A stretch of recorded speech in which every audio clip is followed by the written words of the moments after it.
शैतान हमारा खुला दुश्मन है, अबदी दुश्मन है। इस शैतान से बचने का तरीका क्या है?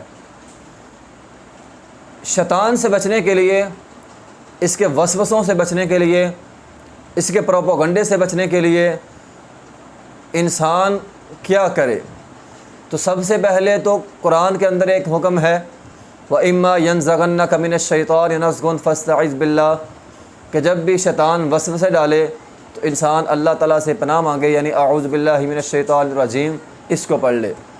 तो ये बड़ी अहम बात है, कुरान का हुक्म है अऊज़ु बिल्लाहि मिनश्शैतानिर रजीम, इसको अपनी ज़िंदगी का हिस्सा बना लें। जब भी इंसान को वसवसे आएँ, बुरे वसवसे आएँ, बुरे ख़यालात आएँ, और इसी तरह जब इंसान पर गुस्सा हावी हो जाए, क्योंकि बाज़ औक़ात शैतान ये करता है कि बंदे को गुस्सा चढ़ा देता है और गुस्से में आकर बंदा बड़े सख्त फ़ैसले कर लेता है, गलत फ़ैसले कर लेता है, जिसकी वजह से बाद में उसे बड़ा पछताना पड़ता है। तो गुस्से के मौके पे, लड़ाई झगड़े के मौके पे अगर इंसान अऊज़ु बिल्लाहि मिनश्शैतानिर रजीम पढ़ ले तो अल्लाह ताला शैतान से बंदे को महफूज कर लेते हैं। तो इस हवाले से नबी अलैहिस्सलातु वस्सलाम की एक हदीस भी है। नबी अलैहिस्सलातु वस्सलाम के सामने दो लोग झगड़ रहे थे और झगड़ा करने में एक दूसरे को बुरा भला कह रहे थे, हत्ता कि उनकी आवाज़ें तेज़ हो गई और उनकी चेहरा जो है वो सुर्ख हो गया। तो नबी अलैहिस्सलातु वस्सलाम ने फरमाया, मैं ऐसा जुमला जानता हूँ, अगर इनमें ये जुमला पढ़ लें तो इनका गुस्सा जो है वो ख़त्म हो जाएगा।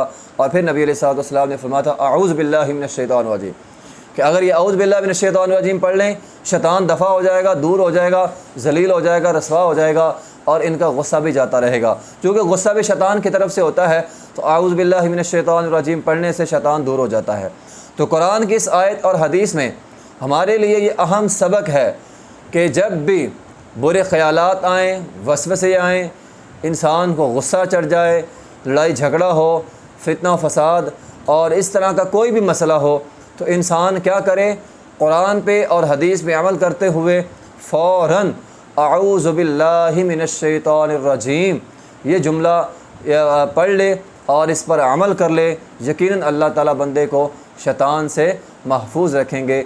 व आखिर दावाना अल्हम्दुलिल्लाहि रब्बिल आलमीन।